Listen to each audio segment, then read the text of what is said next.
नमस्कार। देश के सबसे बड़े न्यूज नेटवर्क टीवी 9 पर आप देख रहे हैं देश का सबसे बड़ा बुलेटिन न्यूज टॉप 9। इसमें हम आपको दिखाते हैं देश और दुनिया की तमाम बड़ी खबरें। टॉप 9 में सबसे पहले बात करेंगे देवभूमि उत्तराखंड में चमोली में परसों आए महाप्रलय को लेकर। तबाही का तूफान शांत होने के बाद कैसा दिख रहा चमोली? उत्तराखंड में तबाही के बाद क्या कुछ है हालात, और सब कुछ निगल जाने वाले सैलाब का नया वीडियो कौन सा है और ये कैसा है? टीवी 9 भारतवर्ष के कैमरे में तबाही की क्या क्या तस्वीरें कैद हुई हैं? मौके पर जमे टीवी 9 भारतवर्ष के संवाददाताओं ने क्या कुछ देखा? हम आपको ये सब कुछ दिखाते हैं top 9 at the ground zero. Uttarakhand के चमोली में परसों रविवार को आई बड़ी आपदा का एक नया वीडियो सामने आया है। इसमें सब कुछ बहा ले जाने पर आमादा सैलाब आगे बढ़ता जा रहा है। ऊंची पहाड़ी पर मौजूद शख्स ने इस वीडियो को बनाया है। वीडियो बनाने वाले शख्स नीचे बांध के पास मौजूद लोगों को भागकर ऊपर आने के लिए कह रहा है। अरे भागो, उत्तराखंड आपदा के बीच ग्राउंड जीरो पर मौजूद टीवी 9 भारतवर्ष के रिपोर्टर कुमार कुंदन ने बताया कि यहां सरकार और सरकारी एजेंसियों के बीच बेहतरीन तालमेल है, जो उन्होंने पहले कभी नहीं देखा। Central government, state government, local authority में पूरा कोऑर्डिनेशन था। आप उम्मीद नहीं कर सकते कि 12 बजे रात में आप स्पॉट पे पहुंचे, 2 बजे रात में स्पॉट पे पहुंचे और इस तरह का मंजर दिखे कि बाकायदा जेसीबी, इंडियन आर्मी लगी हुई, आईटीबीपी लगी हुई है। टीवी 9 भारतवर्ष के रिपोर्टर्स जिस जगह से आपको आपदा की ताजा जानकारी दे रहे हैं, वहां पहले खड़ा होना भी मुश्किल था। यहां सैलाब की वजह से पानी ही पानी था। जहां इस वक्त हम खड़े हैं, यहां खड़ा होना मुमकिन नहीं था। सुबह ये लकड़ी के फट्टे डाले गए, इधर कैमरा मदन दिखाइए, ये लकड़ी के फट्टे डाले गए ताकि लोग यहां पर इस कीचड़ में चल सके। और ये कीचड़, ये गाद या मलबा उसी सैलाब में आया है जो 7 तारीख को ग्लेशियर फटने से यहाँ आया। टीवी 9 भारतवर्ष के वीडियो जर्नलिस्ट मदन सिंह ने बताया कि उन्होंने ऐसा मंजर पहले कभी नहीं देखा। उन्हें यह देखकर रोना आ रहा है। मैंने ऐसा मंजर कभी देखा नहीं, पहली बार ही देख रहा हूँ। तो जैसे हमने लोगों से बात भी की, लोगों की बातें सुनकर रोना भी आ रहा था। उत्तराखंड के चमोली में आपदा के बीच सेना और सुरक्षा बलों के जवान पूरे जी जान से लोगों की जिंदगी बचाने में जुटे हैं। अभी टेम्परेचर तकरीबन -1 डिग्री और 1 डिग्री के आसपास होगा। इस स्थिति में भी बिल्कुल भी बिना थके, बिना रुके हुए 24/7 के मोड में जो व्यक्ति काम कर रहा है, इनको देख के तो हमें ऊर्जा मिलती है। उत्तराखंड आपदा के बाद तपोवन टनल में फंसे 35 से ज्यादा लोगों को बाहर निकालने के लिए लगातार रेस्क्यू ऑपरेशन चलाया जा रहा है। आईटीबीपी की टीम दूसरी एजेंसियों के साथ इस काम में पूरे जी जान से जुटी हुई है। आईटीबीपी को उम्मीद है कि टनल में फंसे सभी लोगों को सुरक्षित बाहर निकाल लिया जाएगा। चमोली आपदा पर उत्तराखंड के बीजेपी सांसदों ने प्रधानमंत्री मोदी से मुलाकात की और उन्हें मौजूदा हालात की जानकारी दी। पीएम मोदी ने कहा कि संकट की इस घड़ी में केंद्र सरकार उत्तराखंड की जनता के साथ है। इस दौरान गृह मंत्री अमित शाह और बीजेपी अध्यक्ष जेपी नड्डा भी मौजूद रहे। चमोली आपदा में लापता हुए लोगों की तलाश में उनके परिजन घटनास्थल पर पहुंच रहे हैं, इस उम्मीद में कि उनके परिवार का सदस्य उन्हें वापस मिल जाए। इस दौरान उनकी आंखों से निकल रहे आंसू रुकने का नाम ही नहीं ले रहे हैं। उधर महातबाही ने कितने लोगों की ले ली जान और अभी भी कितनों की तलाश लगातार जारी है। जिंदगी की तलाश में आईटीबीपी, एनडीआरएफ के साथ साथ एसडीआरएफ की टीम भी दिन रात एक किए हुए है। लापता हुए लोगों को, अपनों को अब उनके लौटने का इंतजार है। हम आपको दिखाते हैं टॉप 9 तबाही के निशान। उत्तराखंड के चमोली जिले में आपदा ग्लेशियर टूटने से नहीं बल्कि भारी मात्रा में बर्फ पिघलने से आई। इसरो वैज्ञानिकों ने खुलासा सैटेलाइट इमेज के आधार पर किया है। मुख्यमंत्री त्रिवेंद्र सिंह रावत ने बताया कि इसरो वैज्ञानिकों के मुताबिक तापमान बढ़ने से बर्फ पिघली और ये हादसा हो गया। जहां हाल ही में भारी बर्फबारी हुई थी, जिसकी वजह से पहाड़ों पर भारी मात्रा में बर्फ जमा हो गई थी। उत्तराखंड के चमोली आपदा में अब तक 26 लोगों के शव बरामद कर लिए गए हैं और 171 लोग अभी भी लापता हैं। इनमें करीब 35 लोगों के टनल में फंसे होने की आशंका है। डीजीपी अशोक कुमार ने बताया कि टनल में रेस्क्यू ऑपरेशन चलाया जा रहा है। टनल में करीब 100 मीटर तक टीमें पहुंच गई हैं, लेकिन अंदर दलदल होने की वजह से रेस्क्यू में देरी हो रही है। उत्तराखंड के चमोली में आई आपदा के बाद दिन रात रेस्क्यू ऑपरेशन चलाया जा रहा है। यहाँ तपोवन टनल से जेसीबी मशीन के जरिए गाद निकाली जा रही है। टनल से करीब 100 मीटर तक गाद निकाली जा रही है, लेकिन पानी भरने की वजह से 30 मीटर गाद वापस आ गई, जिससे रेस्क्यू ऑपरेशन में देरी हो रही है। उत्तराखंड आपदा के बीच आईटीबीपी के जवान देवदूत बनकर आए। वे सैलाब में फंसे लोगों को बचाने के लिए जी जान से जुट गए हैं। इसके साथ ही आईटीबीपी के जवान लोगों को भोजन और राहत सामग्री भी दे रहे हैं। आपदा के बाद जिन गाँव से संपर्क टूट गया है, वहाँ हेलीकॉप्टर से राशन के पैकेट गिराए जा रहे हैं। चमोली आपदा में लापता लोगों की पहली लिस्ट प्रशासन ने जारी कर दी है। इसमें उत्तराखंड, यूपी, बिहार, झारखंड, पंजाब, पश्चिम बंगाल, ओडिशा, जम्मू कश्मीर और पड़ोसी देश नेपाल के भी 115 लोग शामिल हैं। लापता लोगों की लिस्ट में सबसे ज्यादा यूपी के 46 लोगों के नाम हैं, जिनकी तलाश में युद्ध स्तर पर रेस्क्यू ऑपरेशन चलाया जा रहा है। उत्तराखंड की आपदा में यूपी के लखीमपुर खीरी जिले के 34 लोग भी लापता हैं। ये लोग निघासन तहसील के इच्छानगर, बहरमपुर और बाबूपुरवा गांव के रहने वाले हैं, जिससे यहाँ गमगीन माहौल है। लापता लोगों की अब तक कोई खोज खबर नहीं मिलने से इनके परिवार वालों का रो रो कर बुरा हाल है। उत्तराखंड आपदा में यूपी के अमरोहा जिले के 5 लोग लापता हैं। सैदनगली इलाके के सोहंत गांव के रहने वाले ये 5 लोग वहां टावर लगाने का काम कर रहे थे। अब इन लोगों के मोबाइल फोन बंद आने से इनके परिजनों में दहशत का माहौल है। स्थानीय प्रशासन की ओर से कोई सुध न लेने से इन लोगों में नाराजगी भी है। उत्तराखंड के चमोली जिले में आई आपदा में यूपी के सहारनपुर जिले के 3 युवक भी लापता हैं। ये लोग वहां मजदूरी करने गए थे। तीनों युवकों से अब तक कोई संपर्क नहीं हो पाया, जिससे उनके परिवार वालों की आंखों से आंसू रुकने का नाम नहीं ले रहे। सहारनपुर के जिलाधिकारी ने इनकी हर संभव मदद करने की बात कही है। यूपी के सीएम योगी आदित्यनाथ ने उत्तराखंड की चमोली घटना पर बैठक की। इसमें मंत्री सुरेश राणा को उत्तराखंड भेजने का फैसला लिया गया। इसके साथ ही 2 हेल्पलाइन नंबर 1070 और 9455441036 जारी किए गए। यूपी के अधिकारी हरिद्वार में मॉनिटरिंग भी करेंगे। इसके लिए कमिश्नर और सहारनपुर आईजी वहां जाएंगे। आपदा में यूपी के रहने वाले मृतकों के परिजनों को 2-2 लाख रुपए दिए जाएंगे। बीजेपी के अध्यक्ष जेपी नड्डा आज कहां पर परिवर्तन यात्रा को दिखाएंगे हरी झंडी। रथ यात्रा को लेकर दायर पीआईएल पर आज कहां सुनवाई होगी और कहां पर बीजेपी की परिवर्तन यात्रा में हंगामा हुआ। कार्यकर्ताओं ने दिया सड़क पर धरना। बंगाल की सभी चुनावी खबरें हम आपको दिखाते हैं टॉप 9 बैटल ऑफ बंगाल में।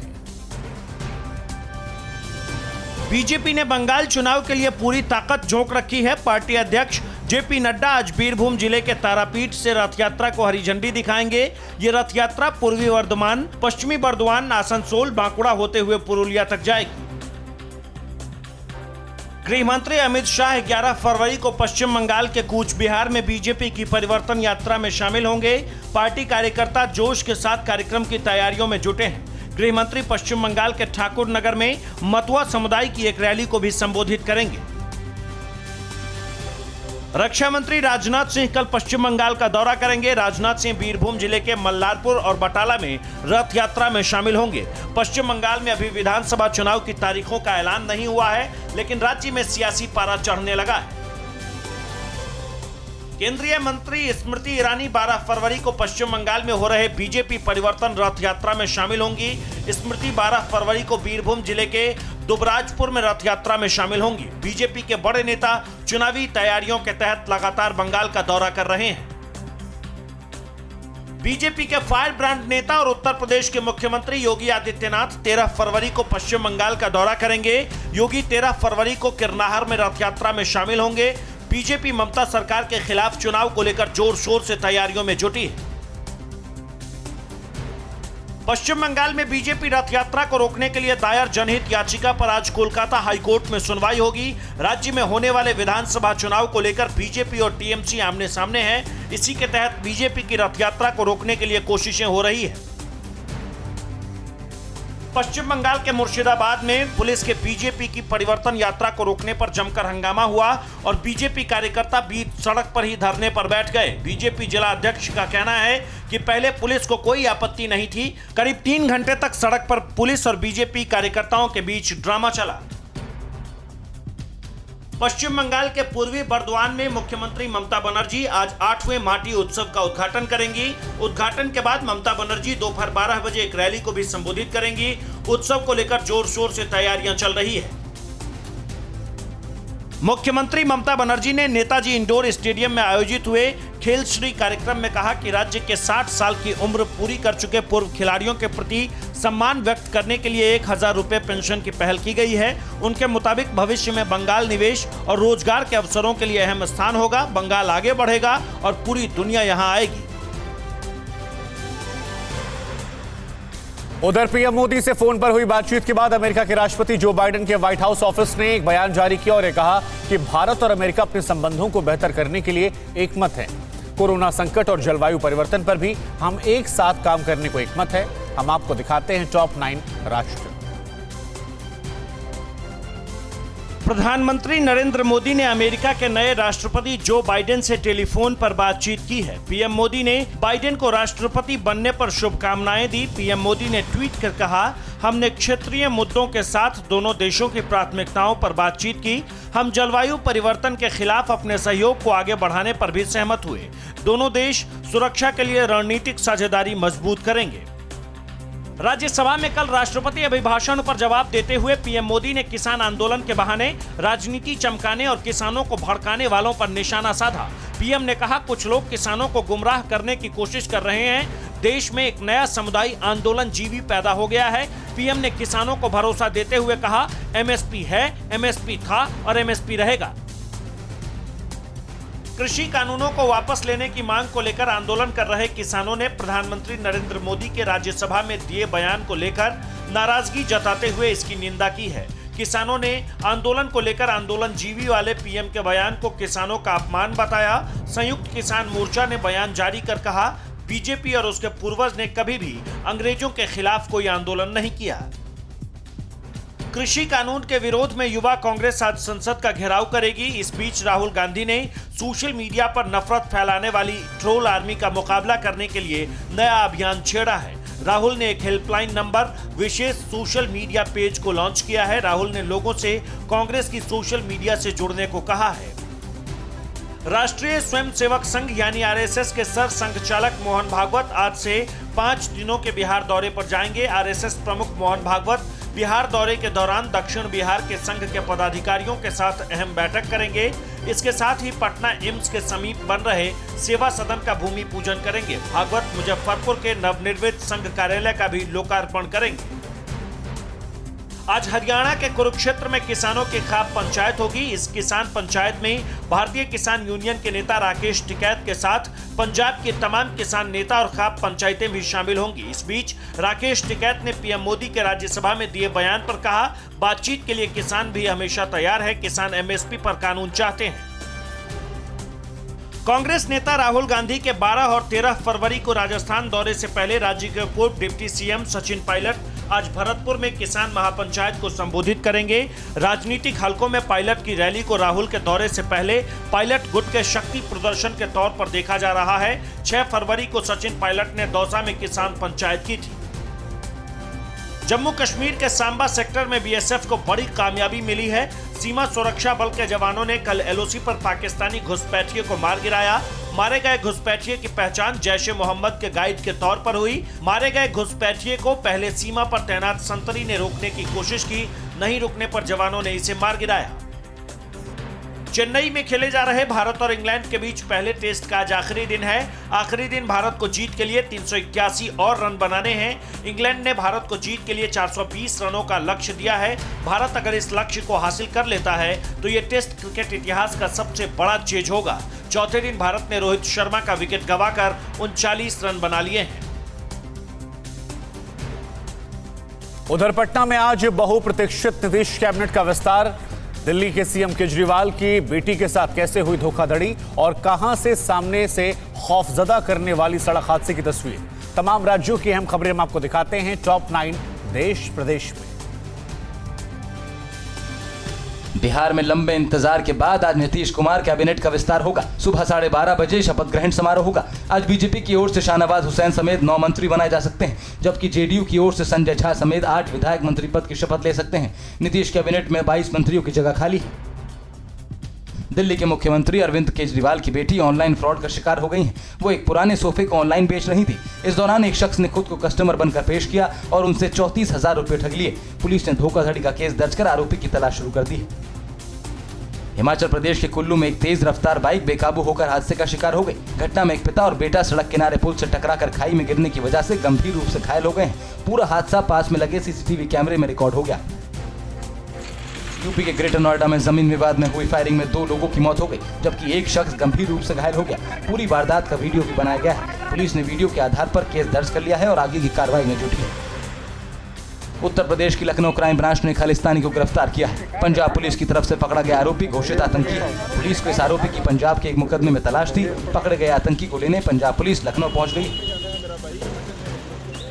बिहार के मुजफ्फरपुर में एक होटल से एक दंपति के शव मिलने से हड़कंप मच गया। पुलिस की प्रारंभिक जांच में पता चला है कि पति ने पहले पत्नी को गोली मारी, फिर खुद को भी गोली मार ली। मौके से एक पिस्टल और 2 कारतूस भी बरामद किए गए हैं। पुलिस केस दर्ज कर मामले की जाँच में जुटी है। बिहार के सहरसा से मानवता को शर्मसार करने वाली तस्वीरें सामने आई हैं, जहां एक अस्पताल का एक वीडियो वायरल हुआ है जिसमें अज्ञात नवजात के शव को जानवर नोच कर खाते दिखे। वीडियो बख्तियारपुर अनुमंडल अस्पताल परिसर का बताया जाता है। स्वास्थ्य विभाग ने वीडियो के आधार पर जांच के आदेश दिए। मध्य प्रदेश के मंदसौर में दलित की बारात को रोकने के मामले में 6 लोगों के खिलाफ केस दर्ज किया गया। पुलिस के मुताबिक परसों रात गुराड़िया में एक सूचना मिली कि कुछ लोगों ने वहां एक बारात को रोका था। पुलिस ने वहां पहुंचकर उस बारात को वहां से निकाला। फिलहाल पुलिस आगे की जाँच में जुटी है। उत्तर प्रदेश के लखनऊ में एक मकान से तेज आवाज का रहस्य सुलझा नहीं है। परिवार के मुताबिक पिछले 2 हफ्ते से बेडरूम की दीवार से देर रात को तेज अजीबोगरीब आवाज आती है, जिससे पड़ोसी समेत पूरा परिवार परेशान है। जांच के बाद पुलिस भी किसी नतीजे पर नहीं पहुंच पा रही, लेकिन उसने डरे हुए परिवार की सुरक्षा के लिए पुलिस कर्मियों को तैनात कर दिया है। उधर म्यांमार में सैन्य शासकों ने क्यों लगाया कर्फ्यू? ईरान के साथ परमाणु करार पर अमेरिका ने क्या कुछ कहा और किन देशों ने रूस के राजनयिकों को निकाल दिया? हम आपको दिखाते हैं top 9 world battle ground. Myanmar में आम लोगों के विरोध प्रदर्शन से परेशान सैन्य सरकार ने देश के कई इलाकों में कर्फ्यू लगा दिया है। विरोध प्रदर्शन को रोकने के लिए रात 8 बजे से सुबह 4 बजे तक लोगों के एकजुट होने पर बैन लगाया गया है। यंगून में सैन्य सरकार के खिलाफ हुई रैली में शामिल 5 लोगों को गिरफ्तार किया गया है। म्यांमार में सैन्य शासकों ने आरोप लगाया है कि देश का चुनाव आयोग निष्पक्ष चुनाव कराने में नाकाम रहा। सैन्य शासकों का कहना है कि कोविड का बहाना बनाकर चुनाव आयोग ने लापरवाही बरती, इससे चुनाव में धांधली हुई। सैन्य शासकों ने चुनाव में धांधली का आरोप लगाते हुए सत्ता अपने हाथ में ले ली थी। म्यांमार में तख्ता पलट से नाराज अमेरिका की आन सान सू की से बातचीत करने की अपील को म्यांमार की सेना ने खारिज कर दिया है। अमेरिका लगातार म्यांमार की सेना पर लोकतंत्र को दोबारा बहाल करने और आन सान सू समेत गिरफ्तार सभी नेताओं की रिहाई के लिए दबाव बना रहा है। लोकतंत्र को बहाल नहीं करने पर अमेरिका म्यांमार पर कई तरह के प्रतिबंध लगाने की चेतावनी भी दे चुका है। अमेरिका ने कहा है कि वो ईरान के साथ परमाणु करार तभी करेगा जब ईरान करार के सभी नियमों को मानने पर सहमति जताएगा। अमेरिकी अधिकारियों ने कहा कि ईरान की तरफ से परमाणु करार से जुड़ी शर्तों पर सहमति जताने के बाद ही 2015 में हुए परमाणु करार पर आगे बढ़ा जा सकता है। अमेरिका की तरफ से परमाणु करार को लेकर हो रही बयानबाजी पर ईरान ने साफ साफ कहा है कि वो 2015 के परमाणु करार पर ही चर्चा करेंगे। ईरान ने शर्त रखी है कि 2015 के परमाणु करार पर वो तभी चर्चा करेगा जब अमेरिका अपने आर्थिक प्रतिबंधों को वापस लेगा। फ्रांस के राष्ट्रपति इमैनुअल मैक्रों ने एक बार फिर ईरान के साथ नया परमाणु करार किए जाने पर जोर दिया है। मैक्रों ने कहा कि ईरान के साथ होने वाले परमाणु करार में इजराइल, सऊदी अरब समेत दूसरे अरब देशों को भी शामिल किया जाना चाहिए। रूस की तरफ से अपने राजनयिकों को निकाले जाने से नाराज 3 यूरोपियन देशों ने भी रूस के राजनयिकों को अपने देश से निष्कासित कर दिया है। जर्मनी, स्वीडन और पोलैंड ने जवाबी कार्रवाई करते हुए रूस के राजदूत को अपने देश से बाहर कर दिया है। रूस ने अवैध तरीके से रैली में शामिल होने के आरोप में जर्मनी, स्वीडन और पोलैंड के राजदूतों को बाहर निकाल दिया था।